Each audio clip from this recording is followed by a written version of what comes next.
Hi, and welcome to Chapter 12. This is Cognitive Development in Middle Childhood. I apologize that some of the PowerPoint is cut off here, but I don't think it should make too big of a difference. So again, middle childhood, we're talking 6 or 7 to 11, and for cognitive, we're going to talk about Piaget. So Piaget, so let's have a reminder. So remember, his first stage is sensory motor, birth to 2, using their senses in order to understand their surroundings, their senses and their motor capacity. Then they get a little bit older and they're very limited in their thinking. Remember, egocentrism, animistic thinking, conservation, they're unable to do these things.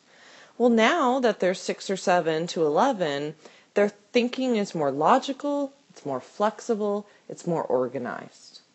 Again, more logical. They're able to listen to other people's point of view and make informed decisions. They can maybe change their mind if someone is able to, again, provide evidence of reasoning for their decisions. And it's more organized. Children are able to start to understand how to study and kind of get along more. They've been around for, 7 years. So they're starting to become more organized in the way that they think.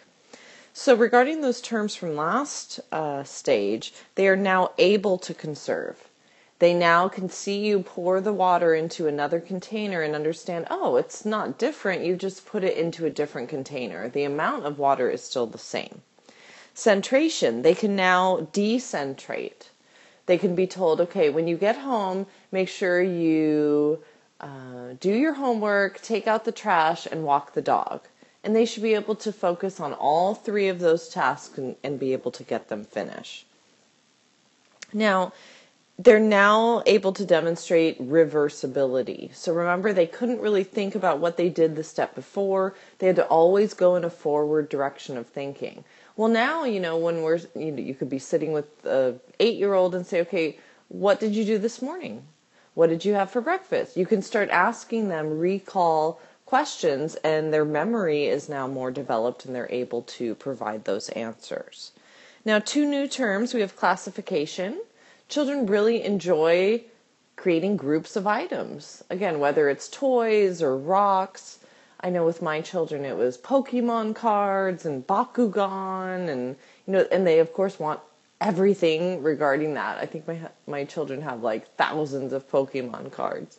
And then they move on, they get older. But again, that's part of who they are. It shows their identity. And then we have spatial reasoning. So for your preschool anecdotal records, you have to talk about spatial reasoning.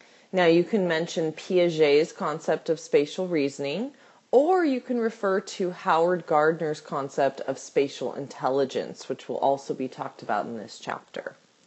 Now, spatial reasoning, or being spatial, is understanding your position in space in regard to other items, other people. So children at this age are able to give simple directions like, oh, I live next to the McDonald's. Or turn here and there's my house. Again, they may not know which way they're turning or what direction, but it's very simple. They may also start working with maps, especially in school, right? Where they say, okay, go north 5 steps and east 3 steps, and where are you? And there'll be a building there or something like that. So if you're observing children, you want to look for those kind of mathematical terms. Susie's standing in front of me. You're cutting, go to the back of the line. Understanding their position in space is using words like that, like stand in front of me, go stand back there. My desk is over there. Go underneath there. So using those types of terms shows their understanding of their position in space. Now, theory of mind in middle childhood is also becoming more advanced, right? So we're starting to understand at this age that the mind is constructive, it's active. If we concentrate, we can actually complete things, but children have to kind of learn that on their own. They get a lot of parent assistance, teacher assistance, and they start to have to figure out how they can concentrate and work on things in order to learn new ideas, new concepts. So children will start to combine mental activities.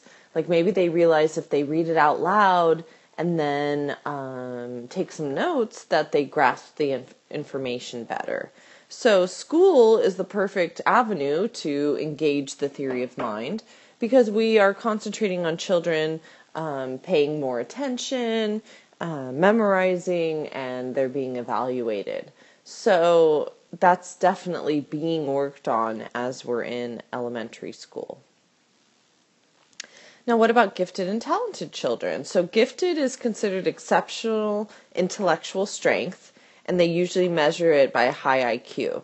So it can be done through an IQ test, and the child has over a certain number, and that puts them into a gifted category. Now, talented is an outstanding performance. So maybe IQ-wise, they're not performing really well, but they're expressing themselves through art or music or, something that seems more like an adult level. And it's measured by divergent thinking and creativity. Again, seeing a child who's able to express something that seems so above their mental age. Now, children with ADHD is considered attention deficit hyperactivity disorder.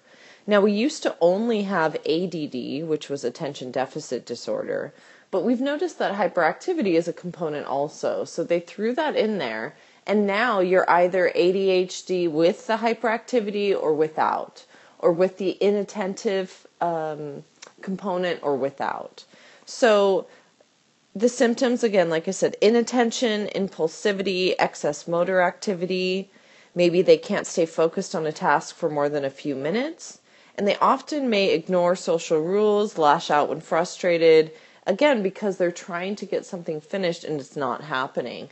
And it's not due to their want to finish it, it's due to the lack of ability to focus.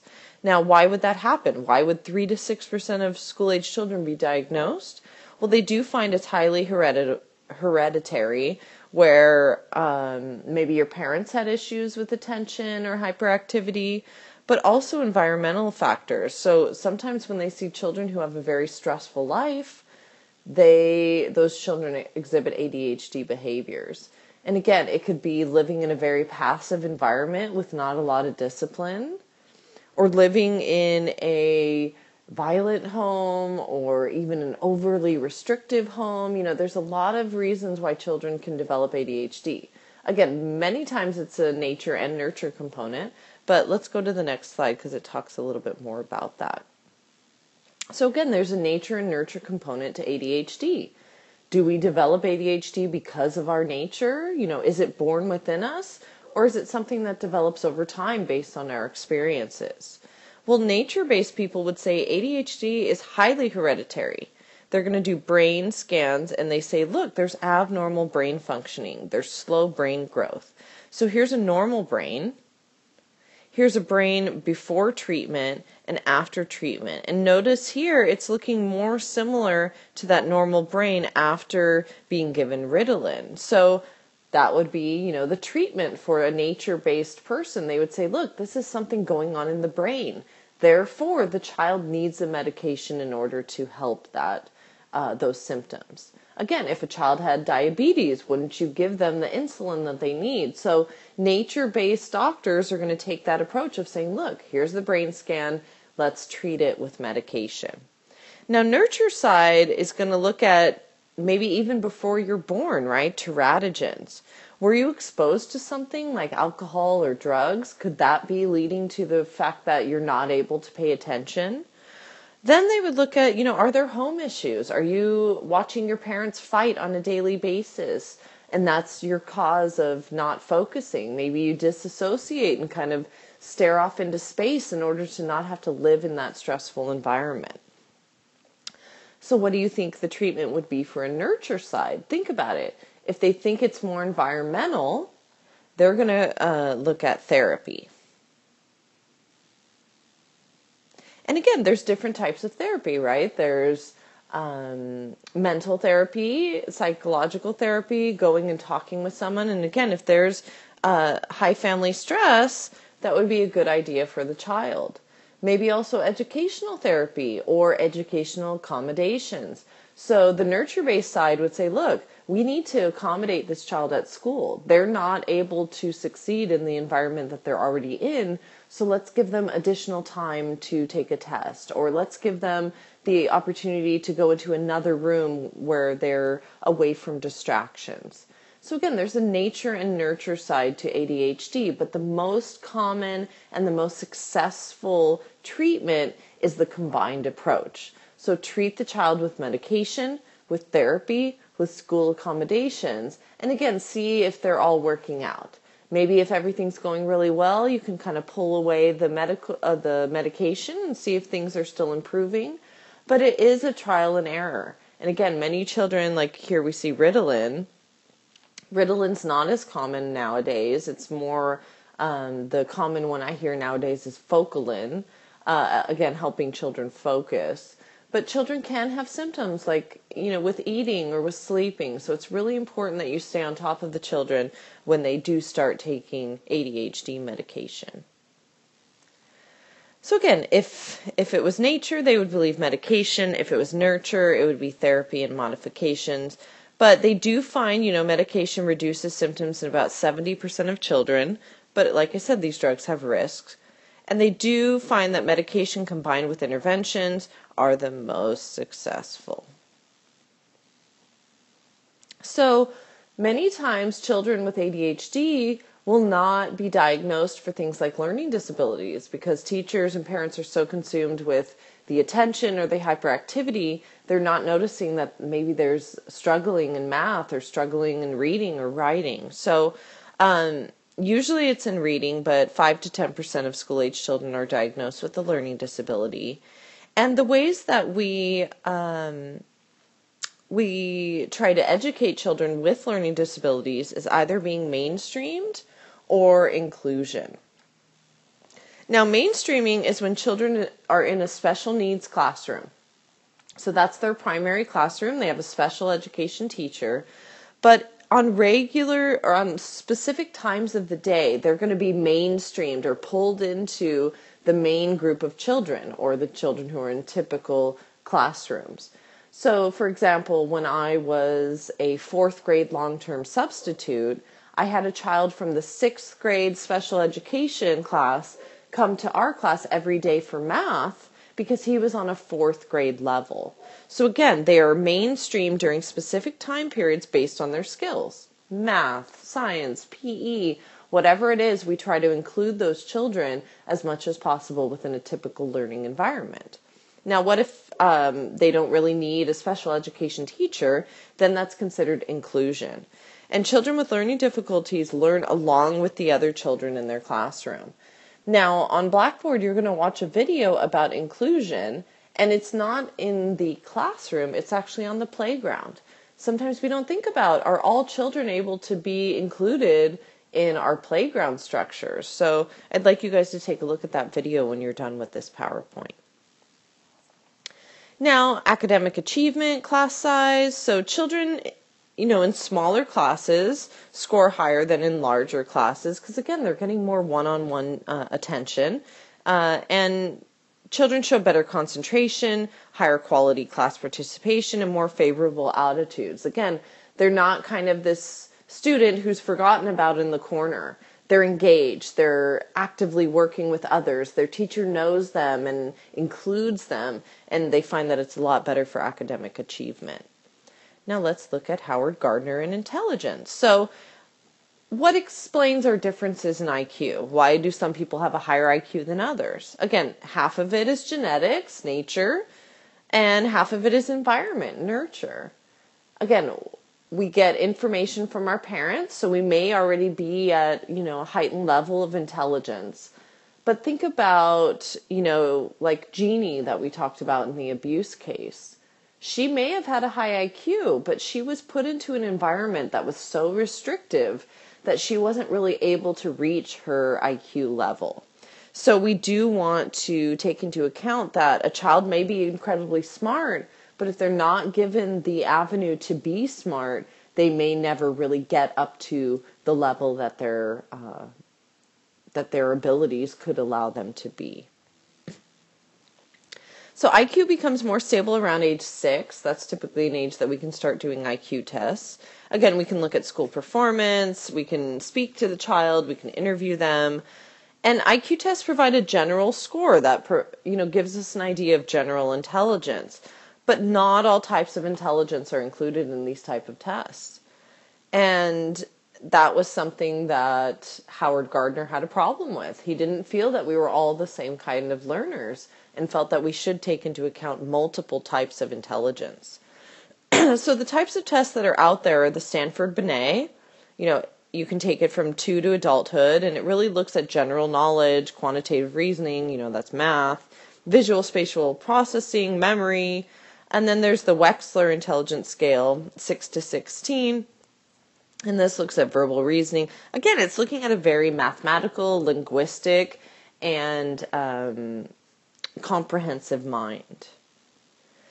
So these are commonly used on an intelligence test, like vocabulary. Tell me what carpet means. What day of the week comes right after Thursday? So that's just some general knowledge. But then they go into things like spatial. Which of the boxes on the right can be made from the pattern on the left? And again, that takes the child having to kind of, okay, I think it would be this, but it takes reasoning and, working with what intelligence they have. Now again, Howard Gardner, he felt schools really only valued children who were logical, mathematical, and linguistically competent, because he worked with people who did IQ tests, and he was saying, these are not representative of all children. Children from different cultures may focus on things very different, and they're still highly intelligent. So he looked at 8 independent intelligences, and again, you could be intelligent in every area, or have a strength in one area and not in the other. But it looked now at culturally valued activities, not just at the linguistically mathematical, logical mind. So here's those 8 areas: logical mathematical, interpersonal, spatial, musical rhythmic, intrapersonal, verbal linguistic, bodily kinesthetic, and naturalistic. And we're going to look at each of these on their own slide. But this picture here, gives you a good idea. Like logical mathematical is logic and number smart. So children who are logical mathematical would love math. They would, get engaged in problem solving, comparing, contrasting. Maybe in adulthood they're going to work with money, be a banker, an accountant. Maybe they're going to work as an astronomer. That's very, looking over here, astronomy, computer programming, it's all about equations. I don't really understand it, but if you've seen like the movie about Facebook, the social network movie, it's all mathematical equations that allows us to do what we do on the internet. So it's pretty crazy. It takes a very logical, mathematical mind.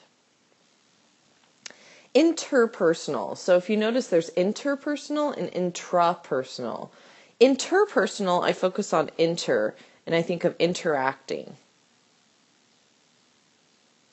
So children prefer to interact with others. So they would love working with partners, getting to work in teams and being part of a group.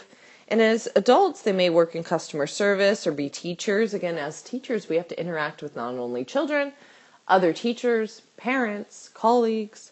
Maybe they are therapists who, listen and kind of give feedback. So those are interpersonal intelligence. Spatial. So here's the other one. Remember, regarding the preschool anecdotal records, preschool anecdotals, you could focus on how a child is able to perceive space in relation to others and or objects. So maybe they're drawing or mapping. Maybe they're organizing their desk or their binder. Like I always loved the beginning of the year where you got to put in your dividers and get ready for school. I have a very spatial mind, so it kind of was right up my alley. But in adulthood, think about athletes. When do you have to be spatial? When you have to understand your position. How many athletes have a position? Think about football, baseball. Again, understanding your position and being able to skillfully work at that area in space. Musical rhythmic. School children would love to maybe dance, sing, be in performances, play an instrument, and maybe in adulthood they'll become, a famous musician, or they'll work with other musicians, like be a director and teach children how to work with music, or be a theater actor and continue that as they do, other careers. Here's intraperson. So I like to think of a person. A person. So being alone, intrapersonal. So in school, they would love reflection, individual work. These would be the children who, as soon as you would say, okay, get into groups of 3, these children hated that. They would much rather do it on their own. And again, a lot of us are that way, right? But in adulthood, maybe we'll be authors or philosophers or sailors or people who are able to work alone and not really need a lot of interaction. But, sometimes we become more intrapersonal over time. So intelligences also develop over time. Bodily kinesthetic is similar to spatial. Again, you see athletes here. When do you have to use and control your body skillfully? Think of dancers, think of bodybuilders, those kind of skills have to be toned. And so, being able to do this is not easy. So in school, they might love PE, sports, or building. But again, they're able to use their body in a skillful way. Verbal linguistic. Many people who are interpersonal are also verbal linguistic because they like to form thoughts and use their language. They like to communicate. So they would love class discussions, debating. And think about in adulthood. So like attorneys or judges. Attorneys have to listen to what the other side is saying, listen to the testimony of, defendants and things like that, and think on their feet and come up with new questions and new responses. I always say my husband is very verbal linguistic. He's one of those people where if you say something to him, he can immediately come back with a comeback, whether it's funny or rude or whatever, the context is. And I, unfortunately, am one of those people that 3 hours later, I'm like, oh, I should have said this to that person. My thoughts don't come very quickly. I'm not very verbal linguistic, but my husband, he's always been that way. And again, through time, he's toned that skill by just utilizing it in his daily interactions. And here's our last one, naturalistic. So recognize and classify aspects of the environment. So children would love to be outdoors, going on field trips, hands-on experiments. And maybe in adulthood, they would be in science or even park rangers or veterinarians, working with animals or plant matter and different things in the environment. And that is the end of our PowerPoint. So again, just think about your intelligences and then go onto Blackboard and take the multiple intelligence test and then participate in the class intelligence blog. Thank you.